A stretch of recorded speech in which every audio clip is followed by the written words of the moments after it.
What's going on, guys? Welcome back to the channel.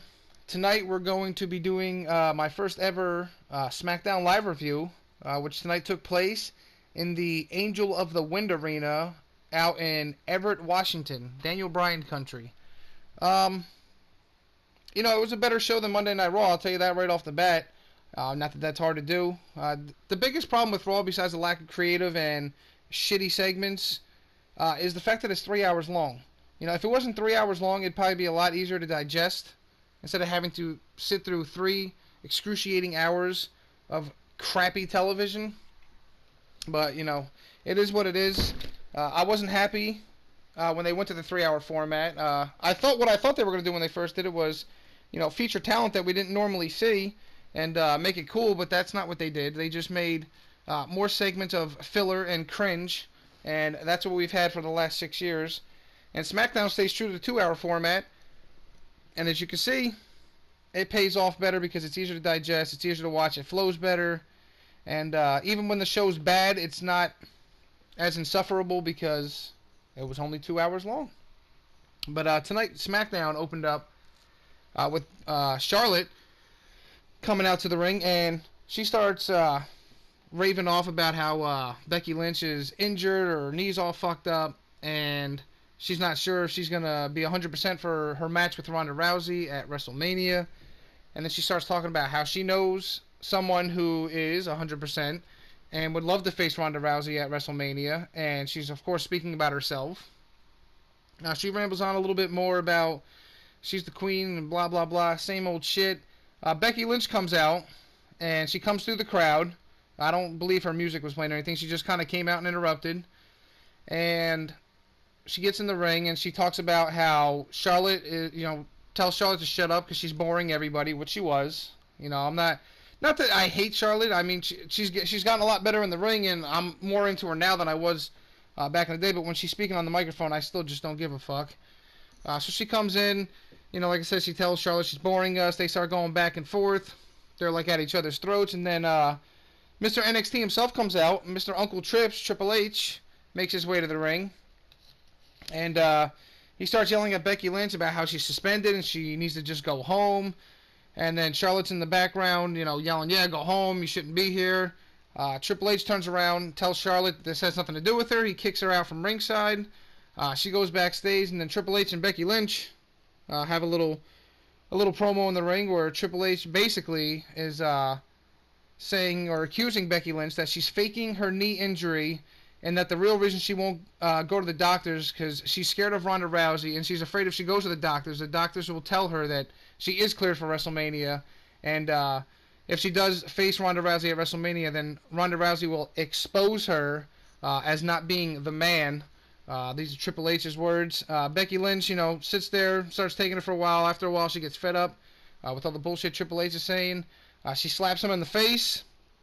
He stares her down like he's about to, I don't know, either strike her back or give her a pedigree or whatever the fuck he would do. He would have did it back in the day, I'll tell you that. Let's not forget what they did to Lita.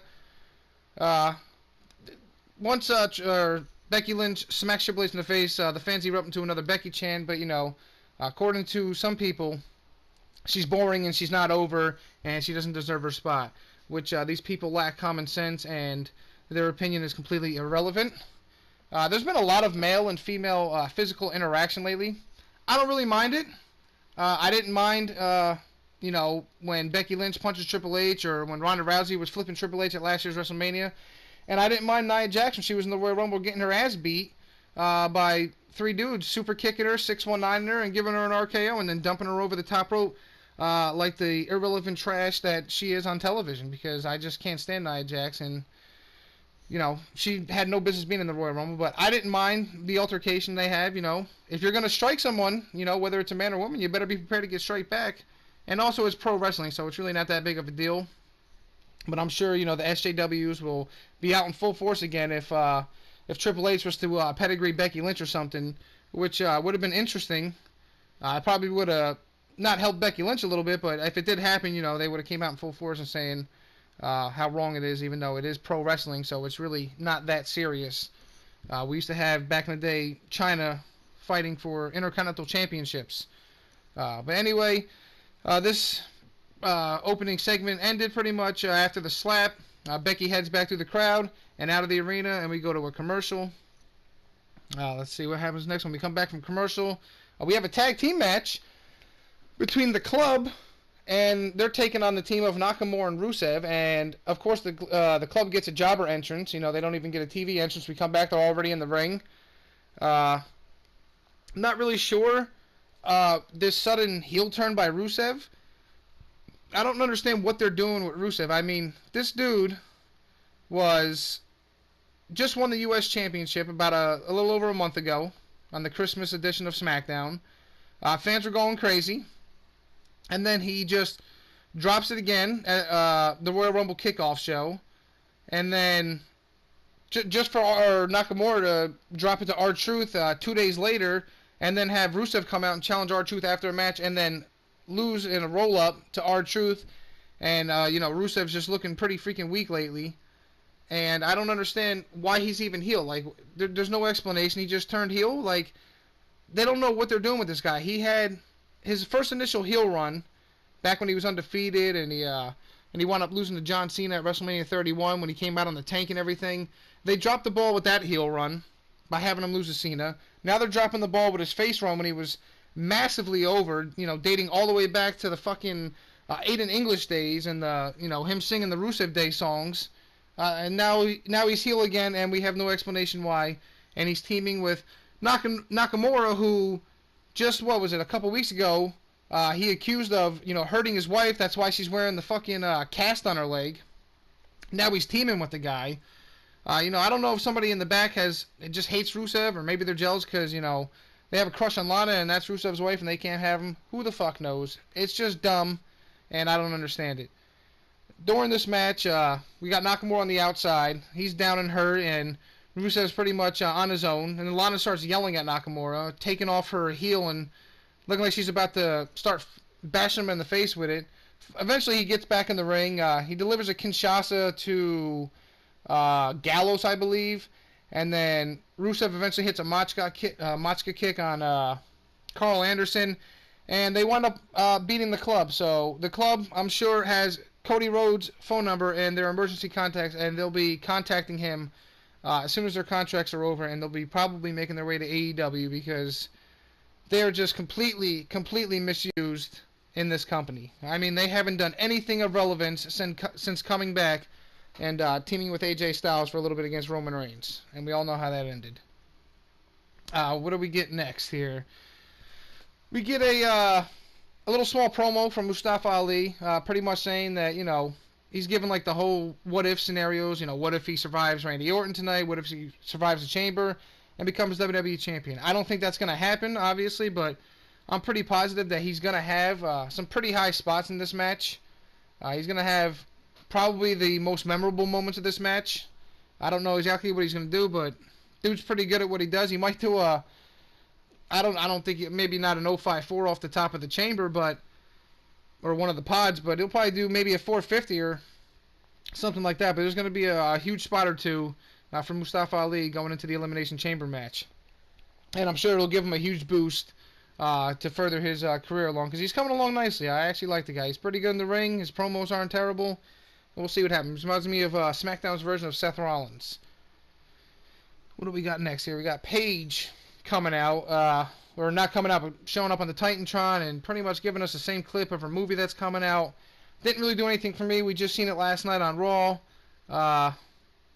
Will I watch the movie? Maybe, but it's not really on my to-do list, so that's just filler to get some time by, and that's pretty much all that was.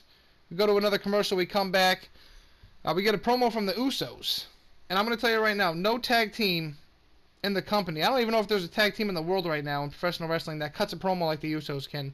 These guys are just on another level.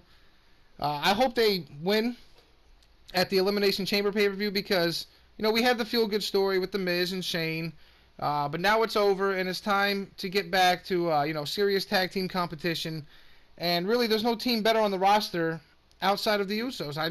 I mean, the bar's closed, but, they were just tag champs, so the Usos haven't been champs in a little while, and, I'm kind of over the New Day. I like the New Day. They're good in the ring. They're decent on the mic, but They're just not on the Usos level. So right now the Usos should be the tag team champions after Elimination Chamber. At least that's what I'm hoping. And going into WrestleMania to defend them, so we can get a serious tag team division back again on SmackDown Live. Let's see here. What else we got next? Oh, next we get a match between Randy Orton and Mustafa Ali. This is a pretty good match. I noticed Orton selling pretty well for Mustafa Ali, trying to put him over pretty good. Orton hits his superplex in the match, which I'm going to tell you right now, nobody does a superplex better than Randy Orton. Seth Rollins is close with his superplex and Falcon Arrow combo. That looks prettier, or it just looks more impactful. But Orton's superplex, something about him, man, just the way it flows, it's just a thing of beauty. He's had the best superplex in the business probably since forever, and nobody's probably ever going to do a better superplex than he does. What do we got? So Ali's left, his left eye during this match started swelling shut. It looked pretty freaking nasty. I didn't really catch what part of the match hit him or where he got hit in the eye during the match. I didn't really go back and look, but it was swollen up pretty nice. Graves does make mention of this on commentary. He's always on top of his game. Then we get towards the end of the match. Ali goes to the second rope. He fakes like he's going to jump off. Orton looks to go for the RKO off the top rope. But like I said, Ali fakes him out. Then he catches him with a beautiful-looking tornado DDT. Gets a near fall out of it. Orton's down. He puts him in position. He goes to the top rope. He looks for the 054. Orton just, hops up real quick. Sweeps Ali's legs from underneath him on the top rope. He comes flying off the top rope. Orton hits him with an RKO in midair. It looked devastating. Beautiful spot. Nice sell. And Orton gets the victory. And Ali looked great in defeat. I mean, you can't ask for better. I don't always ask for NXT talent or 205 talent coming over and, always going over. But at least when they lose, make them look good in defeat. And that's exactly what Randy Orton did tonight. After this, Joe comes out of nowhere. And he just locks in the Coquina clutch on Orton. Pretty much for payback from last week's show when he ate an RKO. Or 2 weeks ago. I'm not really sure what. I think it was 2 weeks ago, actually. Then Bryan comes out. And he's getting ready to cut a promo, and Joe goes to approach him as he's coming down the ramp, and Roman steps in, and Joe pretty much backs off. He does a little fake out on Roman, but nothing really happens out of it. We go to commercial. We come back, and Samoa Joe cuts a short but impactful promo. I mean, I don't know if anybody does promos better than Samoa Joe right now. Every time he cuts a promo, it's just absolute gold. This dude can cut a promo on anybody and sell it to me like nobody else can, man. Samoa Joe is on top of his game when it comes to the microphone, and if he doesn't win the WWE Championship sometime this year, then they're fucking up. Because this guy should have already had the WWE Championship probably twice, but he has not gotten it yet, and he keeps losing in big title matches, and it gets kind of annoying after a while, but like I said, the guy on the microphone is absolutely amazing, and hopefully he gets a world title run sometime this year. Maybe, possibly at SummerSlam or somewhere around there. I don't see Joe winning the Elimination Chamber. Not that I would be mad about it. I really wouldn't. But yeah, I just don't see it happening yet. But I hope it does happen sometime this year. Come back. Daniel Bryan's in the ring. Cutting a promo. He gets a nice chant from his hometown crowd. He starts pandering to him a little bit, talking about how smart they are and they're the only ones that understand what he's trying to do with his whole, save the planet gimmick he's got going on. Bryan then says that he serves a greater cause, and once again that he's the planet's champion. I love this Daniel Bryan. This is probably some of his best work, especially since he's come back, because when he first came back and he was back to the whole yes movement and, he was a babyface, it was cool for a while, but then you can just hear every time he came out, his receptions were getting lukewarm at best. They weren't on that 2014 level, like at WrestleMania 30. So I'm kind of glad that he turned heel, because this stuff has been absolutely fantastic, and you can't really ask for anything better right now coming out of Daniel Bryan. As he's cutting his promo, they show an Elimination Chamber highlights video. They don't really show too much of older matches. They pretty much show the last 2 years, or the last 2 Elimination Chamber matches with the new design of the chamber. And I like the new look of it. It does look nice, but I really miss how the old one on the outside, right outside the pods and outside the ropes, the floor was pretty much all steel. So if they were bumping out there, they were basically bumping on, some pretty hard steel. And I get why they added padding, because, bumping on steel sucks and it hurts, but I mean, in my opinion, it takes away from a big part of the match, which was that outside part.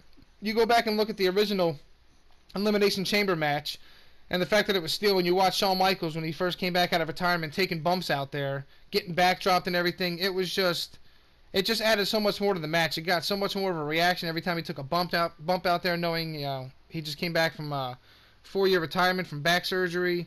So I kind of wish they would add that back in, but I see why they don't. But I think it does take out a lot from the Elimination Chamber match, because when they land on the padding, it just looks kind of weak. But it is what it is. It should be a good match nonetheless. And we'll see what happens. Daniel Bryan comes back, after the promo. We're back to Daniel Bryan kind of promo. He says, we all need him as the WWE champion. He starts yelling. And really, like I said, I don't agree with everything his character is talking about with the whole, crazy planet stuff. But, I can't live without steak and chicken, man. I just can't. But damn if this guy's not doing great work in this role that he's playing. He's doing, like I said, some of the best work he's ever done in his career. And you could just tell that this is, a part of the real Daniel Bryan outside of wrestling. You could tell that he's probably one of these guys who's, big into the environment and all that stuff. So that's why it probably fits him so well, because this is the real version of him. Just like how, when they finally cut The Rock loose and he became The Rock instead of Rocky Maivia, his popularity just exploded, and, we all know how that story ended. We get to Jeff Hardy. We cut to the back. He's cutting a promo, talking about how Daniel Bryan's disgraced the WWE Championship, and he's going to be the one to take it away from him and bring prestige back to the legacy of the title. AJ then comes in, interrupts him. They have a little back and forth. And I'll tell you right now, I'd be lying if I said that I didn't want to see an AJ Styles versus Jeff Hardy match. I just hope that they give it to us in an important way and not just some throwaway match on SmackDown. Put something on the line. Number 1 contendership, whatever it may be. Title match, that'd be cool. But I do want to see these guys mixed up eventually, and I'm sure we will, maybe even next week, because at the end of this match, Styles did clock Jeff Hardy with a phenomenal form, so that might lead to a one-on-one match next week. I'll take it. Like I said, it won't have anything on the line, but we'll see what they do with it. We come back, and just like I said last night during Raw, during the whole women's tag thing, I said we were going to get a Naomi and either Carmella or Lana tag team, and I didn't really think it'd be Lana. It doesn't really make any sense just doing the whole Rusev thing. But we did get a Naomi and Carmella, and they're in a triple threat tag match against the Iconics, and then the team of Mandy Rose and Deville. And like I said last night, I doubt that they were going to qualify for it. So all of the women's tag teams just were automatically thrusted into this Elimination Chamber match, but all the teams on Raw had to qualify, and it makes zero fucking sense, man. This is the illogical bullshit I'm talking about, and this is why I said this whole tag team title thing is just, it's way too early. It doesn't make any sense, and this Elimination Chamber match makes even less sense, because this is the bullshit we're getting. Why did those teams on Raw have to qualify, and everyone on SmackDown just gets a fucking free pass right into the match? It doesn't make any sense. Not only that, but you're giving away one half of the match right here on SmackDown. Instead of just doing like a triple threat match between one member of each team, we got to have all 3 teams in there battling it out, and this shit's illogical, man. The fucking creative team for WWE is so illogical, and it just pisses me off. But Corey Graves, as Mandy Rose is making her way to the ring on commentary, is just absolutely comedic gold. This guy, when she's coming out, is fucking hilarious. He said something to Byron Saxton about, do you know why God rested on the 7th day? And it's because he created Mandy Rose on the 6th day, and that would wear any man out. I laughed my ass off. I thought that was hilarious. This match did really nothing for me. It wasn't anything special. Naomi probably had the best parts of the match. She got the hot tag, did a couple cool things. Naomi can go. She can go in the ring. She's kind of underutilized lately ever since she lost her SmackDown Women's title like a year and a half ago, whatever it was. Mandy Rose winds up hitting Naomi with whatever her finisher's called. It's the same one that Tommaso Ciampa uses. So we'll just call it the I don't even know what to call it for her. For Tommaso Ciampa, it's called the fairy tale ending, so we'll just go with that. Anyway, she hits Naomi with it and gets the pin. And when she gets the pin, Graves once again starts going crazy, and I laugh my ass off again. Because when he's on commentary and she's anywhere on screen, it's always a good time. We then cut to Zelina Vega and Andrade Cien Almas, you know, because to me he's not Andrade, he's Andrade Cien Almas. It's not really that hard to say. So their lame excuse of, oh, it's hard for the commentators to pronounce is fucking retarded. Shinsuke Nakamura is harder to pronounce than Cien Almas, alright? Anyway, so they're in the back, cutting up quick promo on Mysterio. Zelina Vega pretty much says Mysterio is just a myth, and that Almas, you know, had to take him out last week and pretty much kill the legend of Rey Mysterio. Nothing much here, but it gets the job done and helps keep the focus on the rivalry since they didn't have a match or anything and they weren't really featured in any other way on the show. But it helped keep the rivalry fresh in everybody's head so we don't forget about it, because you know how WWE tends to do shit like that. Then next we get a hype package for Asuka, which is nice to see because with the whole Becky Lynch and Ronda Rousey thing and Charlotte running around and the tag team title stuff going on right now, I kind of felt like Asuka was getting kind of lost in the shuffle. So it was nice to see a little promo package for her, hyping her up. I mean, she is the SmackDown Women's Champion after all, and she did have an undefeated streak in NXT and into the main roster for over 2 years. Still don't understand why they ended it last year's WrestleMania, giving it to Charlotte, who didn't need it nor deserve it. But the only sensible match for WrestleMania this year for Asuka is a rematch with Charlotte. I don't want to see Charlotte in a triple threat match with Becky and Ronda. I don't really think anybody else does. Will it add more to the match? I mean, yeah, because you got Charlotte who's good in the ring, but it's not necessary, and also you're taking away from the rest of the card, because then if Asuka's not facing Charlotte, who the hell does she face? Does she face Carmella? Does she face Naomi? Or does she face fucking, one of the Iconics? You know, it's just stupid. So right now, the only sensible match for Asuka at WrestleMania is a rematch against Charlotte, which Asuka better and should win. There's no reason for Charlotte to get 2 victories 2 years in a row over Asuka at WrestleMania. And if that happens, I'm going the fuck off. And like I said, I haven't agreed with her booking. Asuka's on the main roster. Yes, she won the Royal Rumble last year, but ever since she lost to Charlotte at WrestleMania, up until she won the women's title at TLC, she's been booked like shit. So it's nice to see her finally getting some recognition and getting pushed in the right direction. Hopefully she stays champion on SmackDown. Hopefully for the rest of the year, honestly, because I don't see anybody else on SmackDown that's better than Asuka right now. And I don't want to see Charlotte win the title for like the fucking 9th time already. Enough with that shit. We then head in to the main event, which is Daniel Bryan versus Jeff Hardy. This match was pretty good. It was nothing crazy. It was just a regular SmackDown match, but it was decent. Eventually, we get towards the end of the match. Hardy hits a twist of fate, and then he hits a swanton on Daniel Bryan. Surprisingly, I didn't think he was going to hit the swanton. I thought Daniel Bryan would get the knees up. But he hits it, and it looked like he was about to get a 3 count until Eric Rowan pulls Hardy out of the ring for the DQ. Luckily, Charles Robertson actually has an IQ above 50, unlike the referees on Raw, who don't disqualify people for interrupting in matches, but disqualify people who are in the match, but they're just not the legal man, and then they come in and punch somebody in the face, and that causes for disqualification.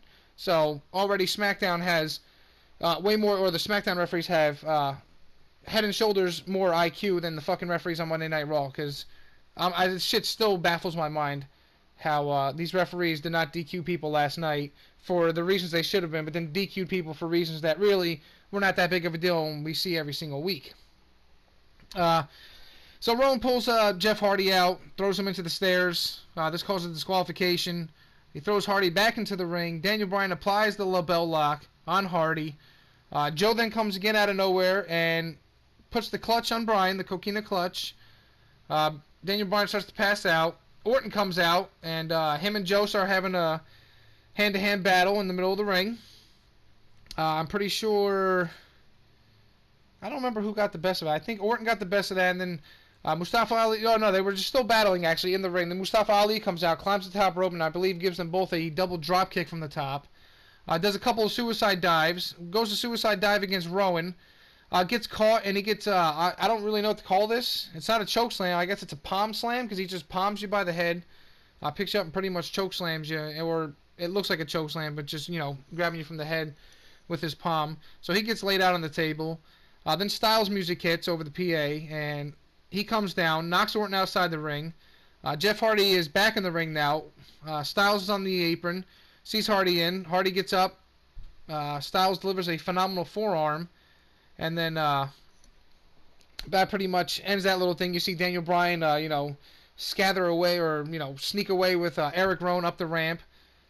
So AJ Styles is pretty much celebrating the ring. I'm pretty positive that the show was going to end right there, but apparently we have a little bit more. It cuts to a backstage.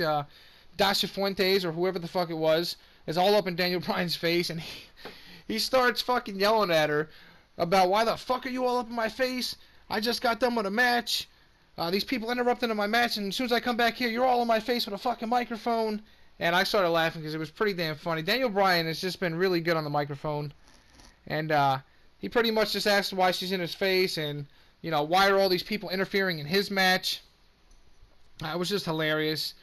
And for the most part, that's pretty much how the show ended. Like I said, it was a decent SmackDown. It was nothing superb or anything like that. It was better than Monday Night Raw, like I said. But I mean, in today's age, I mean, anything's better than Monday Night Raw. I guarantee you, if I went and tuned into an episode of Impact Wrestling, it would probably be better than Monday Night Raw. But that was pretty much the end of SmackDown. We got one more episode of SmackDown and Raw each before we get to the Elimination Chamber pay-per-view. We'll see what they do next week, because since they already kind of did the proverbial everybody comes out and starts battling in the ring every time they're trying to build up hype for these multi-man matches. Kind of like how before the Royal Rumble, usually they have everybody come out, start blowing in the ring, everybody starts getting flown over the top rope. That's kind of what they do for the Elimination Chamber every year. Have all the participants come out and start battling in the ring. And, usually one of them stands tall, and it's usually the guy who does not win the match. So it's probably not going to be AJ Styles winning the Elimination Chamber match. I do see him and Daniel Bryan being the last two, but at the same time, I kind of don't want them to be the last two. I kind of hope it's like either Samoa Joe or Mustafa Ali, to tell you the guy, or Orton. I'll take either one. I really don't want to see Styles and Bryan be the last two, because it's too predictable. And we've seen it a couple times already, and you don't want to overdo it. I hate when WWE overdoes these dream matches that we want. Like, they give us a dream match, and then they just fucking oversaturate it with us, especially like they did with, what was it, AJ Styles and Shinsuke, and they gave us like 4 or 5 matches between them within a span of like 3 months. They had one on SmackDown, WrestleMania, Greatest Royal Rumble, Backlash, whatever the fuck pay-per-views that were going on then. And it's just too much, man. I don't want to see it again. I want to see somebody new at the end with Daniel Bryan. I'm kind of hoping to Samoa Joe, and like I said, I don't think Samoa Joe's going to win, but it would be pretty cool to see it come down to those two. And I'm pretty sure they would put on a classic to close that match. Anyway, guys, that's your SmackDown Live review. We'll see what happens if I'm going to do an NXT review tomorrow night. I do watch NXT every week, but I don't know how many views that would even get, or if anybody would be interested in my opinion on NXT. I don't even know if you're interested in my opinion on the main roster shows of Raw and SmackDown, but I'm going to keep doing this anyway because I actually enjoy doing it. Sometimes I kind of want to just vent out my frustrations or what I might like about the show, and sometimes there's not somebody here for me to do that, so I'm going to do it here on YouTube. And if you like it, hit the subscribe button. If you don't like it, then go fuck yourself. Anyway, guys, that's going to do it for me tonight. And maybe I'll see you guys tomorrow night for NXT. If not, then I'll most definitely see you for the continuation of my Resident Evil playthrough. And I'll definitely see you next Monday night for Raw. But that's going to be it for me, guys. I'm heading out of here. Peace out.